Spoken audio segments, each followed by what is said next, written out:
Sports Video Group is in Miami at Media Pro for our first ever Soccer Summit Americas. Brandon Costa reporting for Sports Video Group. We have the pleasure now to be joined by a good friend of SVG, Mr. Brad Baker. He's VP of Broadcasting for the United Soccer League. Brad, awesome to see you, man, as always. Good to see you, Brandon. Glad to be at the first ever Soccer Summit for the Americas. Making some history here. So obviously, USL in domestic soccer, a lot of change, a lot of exciting change going on, some restructuring of the league, expansion of the league, more teams coming in. Your grand scheme of things, relatively new to the position, came over from Minnesota United of Major League Soccer. What's it been like kind of being a part of this league and seeing its growth and specifically its impact on how you guys are broadcasting those things? No, it's great, and we're in a huge growth phase right now. Tons of teams came in. We had 6 or 7 new teams come into the championship this year. We started a new league, League One, that's in the 3rd division of the U.S. Soccer Pyramid, that has 10 teams. That's going to be expanding more next year. So it's constant adding. So as we do this and we start thinking about how we're going to map out broadcasting for all the clubs, the partnership that we have with Vista World Link to help with doing AtHome Production, Remy Production for about a third of the league has been great. And then some of the teams do really good on the independent side. They produce their own great shows. So factoring that in and just trying to create this product that people who follow the league or follow specific teams can see a great broadcast of the league, whether it's the championship or League One, irrespective of what team they're watching. Sure, yeah. Well, can you talk a little bit more about how that at-home production has helped the league? In what ways have you found that a valuable just kind of tool to have in order to, when ESPN comes knocking and says they want to put something, put the final on 2 or News or whatever it is, you've got these infrastructures in place. And there's not too many leagues that are probably using at-home production as aggressively as you guys are. What's that experience like, and just how valuable does it have? Is it for you to just have that kind of probably just consistency across your broadcasts? I imagine. And that's the key thing, consistency. Before my time, the league had the great foresight of understanding that media was going to be the way that this league grew, and the way it grew in popularity, and the way that we grew fan avidity across all the clubs. So every game has to be broadcast. We knew that from the outset.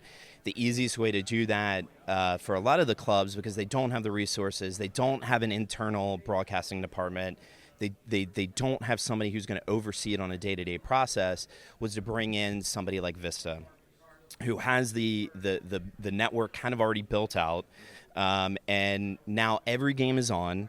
Every game looks amazing, and when ESPN, because they know the product is consistent, they know it's going to be good, it's very easy for them to come and partner with us to air some of the games. All our games right now are on ESPN Plus. Even tonight, we got a game on ESPN News. That's a linear game. That's going to be handled in a Remy model. So what we've done is we've created a consistent platform to make sure all the games look great and every game is broadcast across the league. Sure. Obviously, that's a big part of what you've been doing since you've come over into this role. What were some of the big priorities for you aside from that? Was this a relatively new role when you came into it?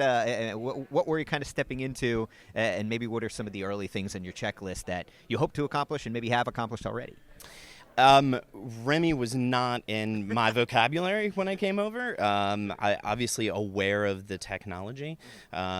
That's been a bit of a learning curve, just understanding the challenges of Remy. And listen, I don't think there's many people who would, at the end of the day, say Remy is better than on-site production. If everybody had a $100,000 per game budget, we'd love to be rolling up 53-foot expandos, right? But we're aware of the volume that we have to create. We're aware of the budgetary constraints. And I would say that's sort of been one of the big challenges, is the lexicon and the appreciation of the game for the American soccer fan is getting better by the day. And while we have a great volume, you can't get in front of a fan and explain, like, listen, we've got 800 events we're doing, we're trying to sort of get all this together to be consistent. What they know is what they see on Saturday mornings for EPL, what they see throughout the week on Major League Soccer. So even though we don't have the budget to compete on those games, we still need to get quality out, and we need to get, going back to consistency, it needs to be consistently good.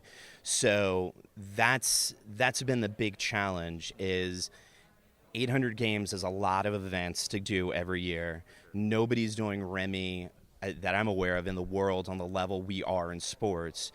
How do we keep that consistency up? And then how do we start getting a little more granular? Where can we improve? Where can we place our bets for the 2020 season to try to make these games stand out a little bit more, and grab fans, not just of clubs, but make fans of USL? Because we want USL in 10 years' time to be one of the top 10 leagues globally. That's our goal. All right. Well, Brad, thanks so much for being here. Appreciate your expertise. Great seeing you. Thanks, Brandon. Appreciate it. All right. For everything else going on here at SVG's first Soccer Summit of Americas, visit us over on the website at sportsvideo.org.